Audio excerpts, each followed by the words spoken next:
So last week we set up our bullet journal for July with many cute octopuses, and this week it's time to do our weeklies. Again, octopuses. This time you get baby octopuses and other octopuses, and even a spread that I messed up completely because I closed my bullet journal before the paint was dry and it all stuck together, and then I tried to save it.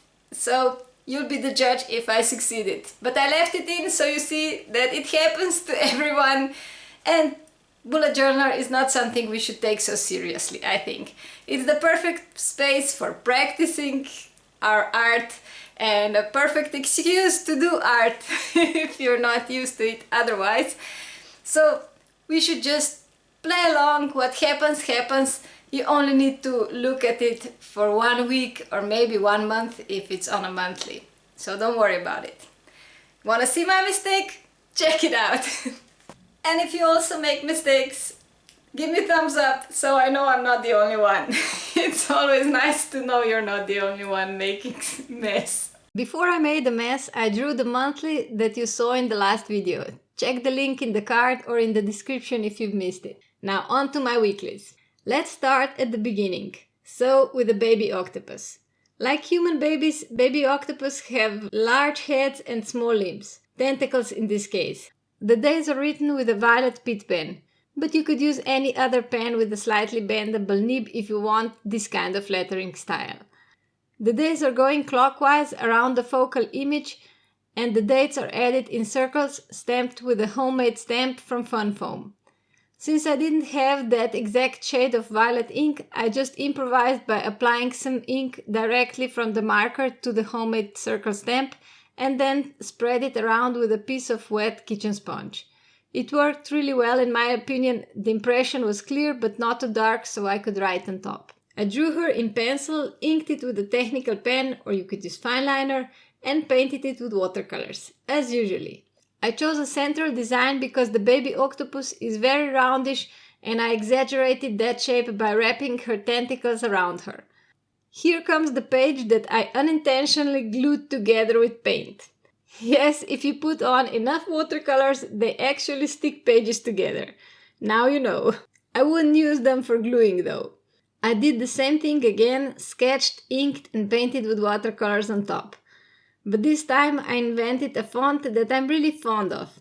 It looks like tentacles and I was quite proud of it. And had to ruin it in the next step, of course. Again, I used a homemade stamp from Fun Foam. This one is on top of a used Epi bottle from the lab that I used to work in. Here I stamp with a normal ink pad. I wrote the dates in with a fine tip marker or pen. This one is Staedtler. And I painted the octopus with watercolors. Here you see how it looked when it was all done. And now here's how it looked when I came back to it, after I managed to tear the stuck pages apart.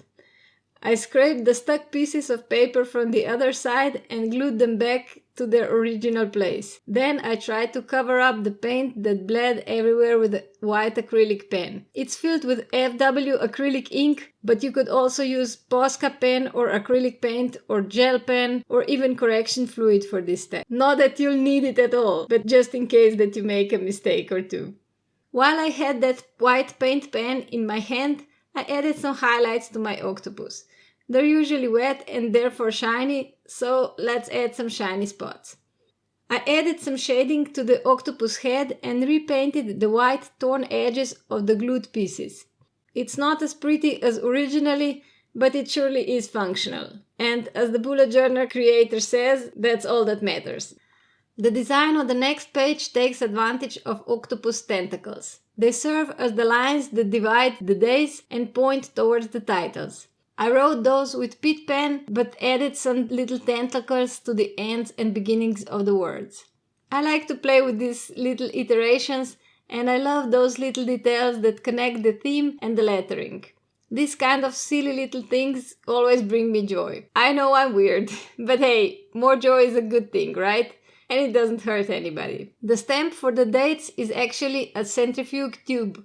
I always felt bad about throwing so many away while I was working in lab, so if some could be safely reused, the better. You could use any other ring-shaped little thingy though. I just thought this might be interesting. The last page is again just a big octopus with tentacles that point to the days of the week, but the layout is different. The octopus is on the upper right corner and the tentacles are longer. I had to do the tentacle font again because I just loved it so much, but for the dates I did not stamp this time. I drew bubbles with a circle ruler. You could also punch a small circle out of a recycled card with a hole punch to get the circle template if you don't have the ruler.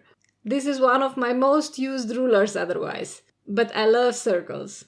I wrote in the dates with Staedtler fine liner in light blue.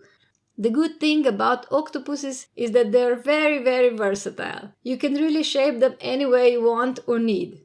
I painted everything, including the few lines on the bubbles, to make them a bit more three-dimensional, and my final spread was done.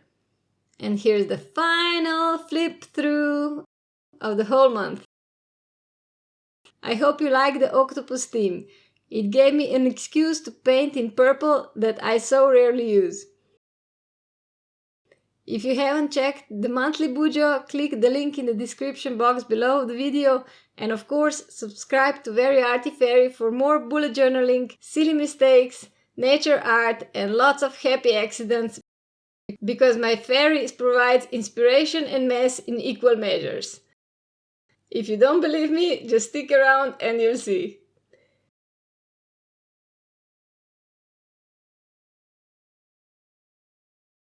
Hope to see you next week.